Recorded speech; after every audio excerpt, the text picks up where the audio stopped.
Okay, today we are solving square root equations. In the process of solving square root equations, there are some extraneous solutions. An extraneous solution is a solution that is produced by a valid technique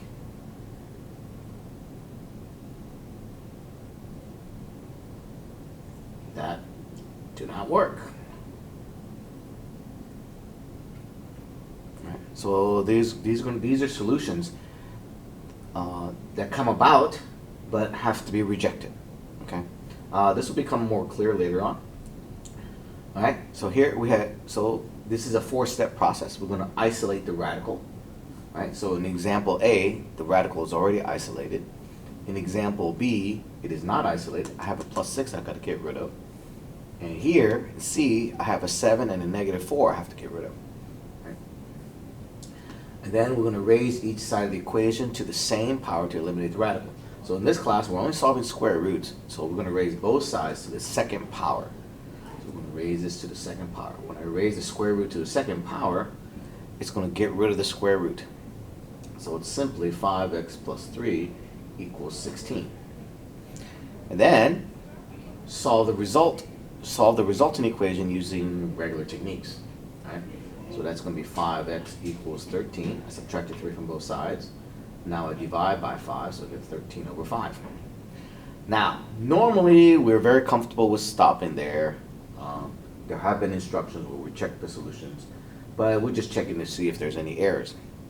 But this technique, you can actually not make any mistakes and still get answers that don't work.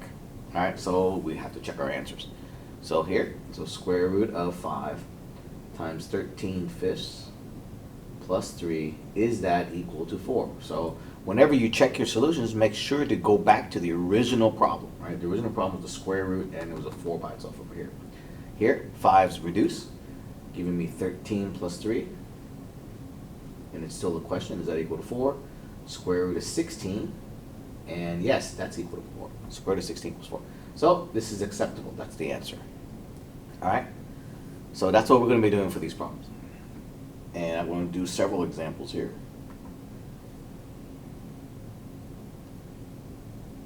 All right, here we go. So here, first we have to isolate the radical. So I'm going to move the 6 for both sides. So that would be square root of 2x over 3 equals 2, right? 8 minus 6 is 2. Now I square both sides. So that gives me 2/3 x equals 4. Right? 2/3 x, same as 2x over 3. So I'll multiply both sides by 3 halves, right? So I multiply by 3 halves. When I multiply this by 3 halves, you get 4 times 3 is 12.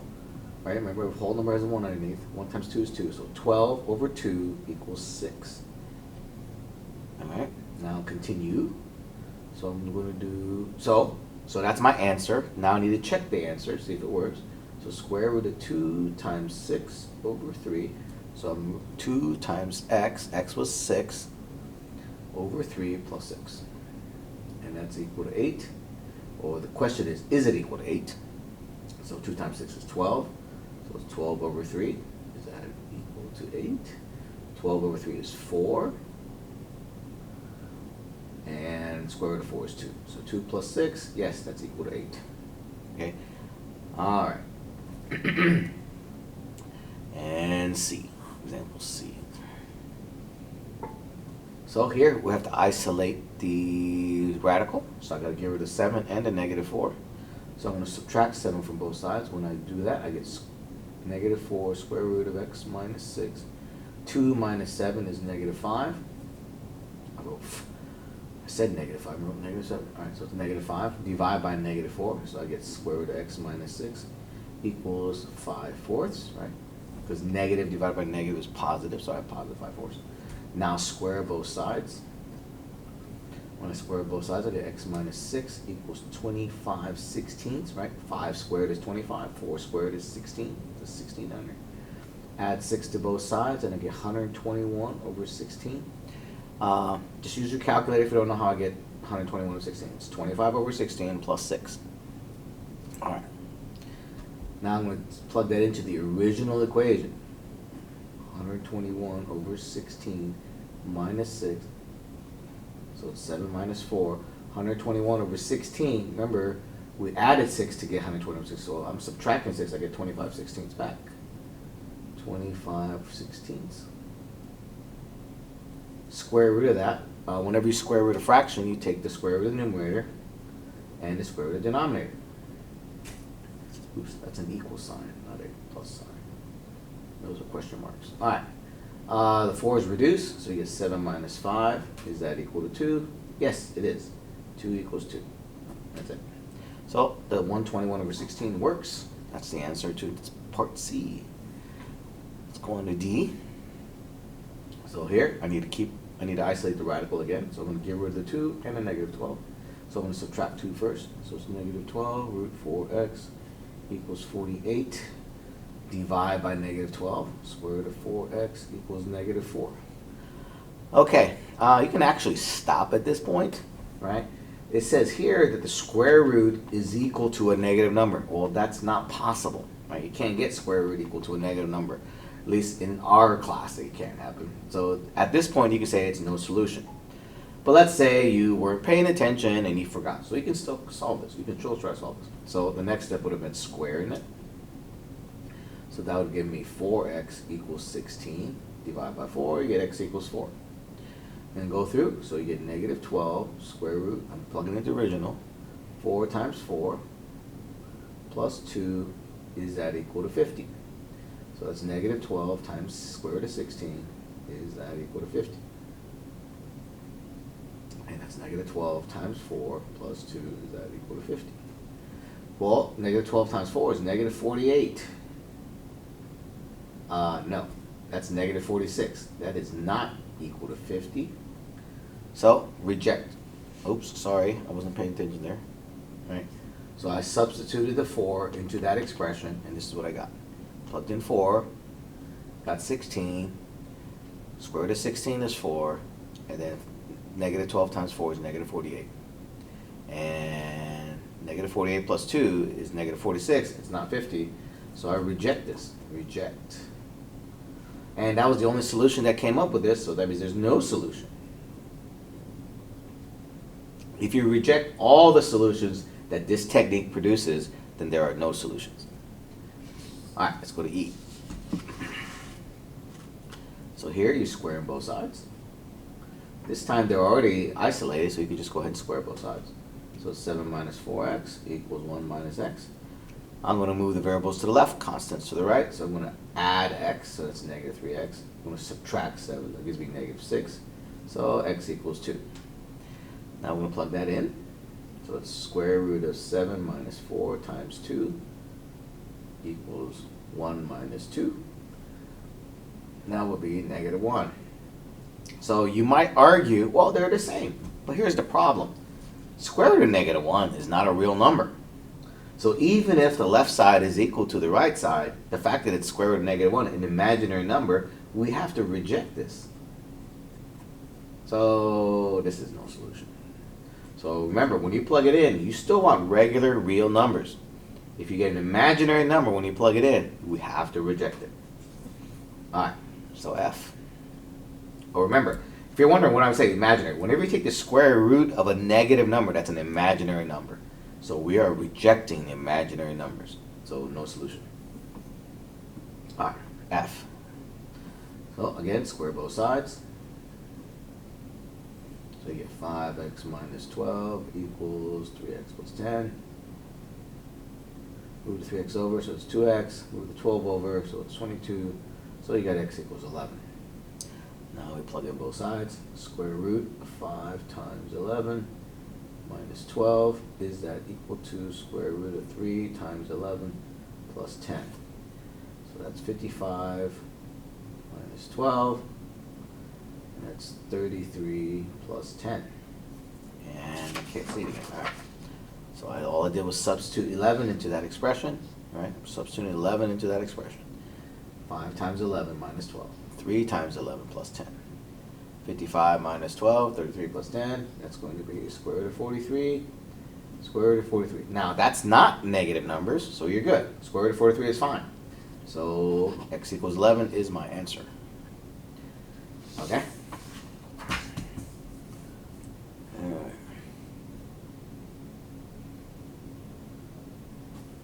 Example G. Go ahead and square both sides. That'll be x squared equals, square that. That's 15 plus 2x.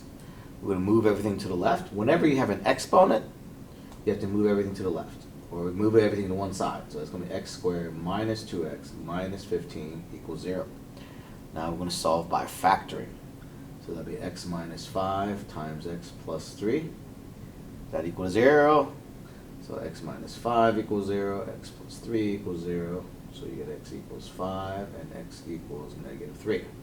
Let's check those out. So plug in the 5. So you get 5 equals square root 15 plus 2 times 5. Okay, so that's 5 equals, well, that's a question mark. 15 plus 10. 15 plus 10 is 25. So yeah, that worked. So 5 is good. Plug in negative 3. I get negative 3. Is that equal to square root of 15 plus 2 times negative 3? Well, it's asking the question, is a negative number equal to a square root? Well, no, that's not possible. So we reject this one. We reject the negative 3. Since there's still one solution left, that's our solution, x equals 5. So the answer to G is x equals 5. Moving on to H. Square both sides. Square. I get x squared equals negative 1 minus 2x.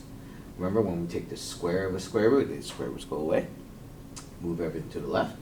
So x squared plus 2x plus 1 equals 0. Factor it. That's going to be x plus 1 times x plus 1, or just x plus 1 squared. So that means you only get one answer, x equals negative 1. Test it out. Negative 1, is that equal to square root of negative 1 minus 2 times negative 1? Well, again, you have a negative number saying it's equal to a square root, so we reject it. That is not an acceptable answer. So, no solution. We rejected the one answer the technique gave us, and we had to reject it, so there is no solution to this problem. I. Here, we're squaring both sides. So that gives us negative 56 plus 15x equals x squared. Get everything to one side. So that's going to give me x squared. I'm going to subtract the 15x and add the 56, and that's going to equal 0. That's going to factor to x minus 8, x minus 7. So that means I got the solution x equals 8 or x equals 7. Let's plug that in. So square root of negative 56 plus 15 times 8 equals 8, right? I'm replacing all the x's with one of these at a time. Right? So that's going to be negative 56 plus 120. Is that equal to 8? Well, negative 56 plus 120 is 64. And square root of 64 is 8. So that's it. Let's plug in the 7 now. So square root of negative 56 plus 15 times 7. Is that equal to 7? So it's the square root of negative 56. 15 times 7 is 105. Is that equal to 7? Well, negative 56 plus 105 is 49. So is square root of 49 7? Yes. So they both work. So this, we have both answers. X equals 8 and x equals 7 are acceptable solutions. All right, J. All right. Square both sides again. Oh, no. I have a negative 3 sitting over here. So that means I have to isolate. I have to get rid of that. I can't have it sitting over here. So that's going to be x plus 3 equals square root of 4x plus 8. Now that I have the radical isolated, now I square both sides. So this time it's a mess. So it's x plus 3 to the second power. So remember, whenever you have x plus 3 to the second power, I have to do something like this. It's x plus 3 to the second power, same thing as x plus 3 times x plus 3. So you FOIL that out, so it's x squared plus 3x, and then 3x, and then plus 9. Alright, so you get x squared plus 6x plus 9. Okay, that's the last time I'm showing it for this worksheet. Make sure you remember how that goes. So this is x squared plus 6x plus 9. When I square that though, it only cancels the radical. Now move everything to the left. So that's going to be x squared plus 2x plus 1 equals 0. Again, it's x plus 1 to the second power. So x equals -1. Alright, so if x equals -1, let's plug it in. -1 equals, is that equal to -3 plus the square root of 4 times -1 plus 8. Alright. So -3 plus inside becomes -4 plus 8. -4 plus 8 is 4. What is square root of 4? 2. And -3 plus 2 is -1, so it works. So that's our answer. X equals -1 is our answer.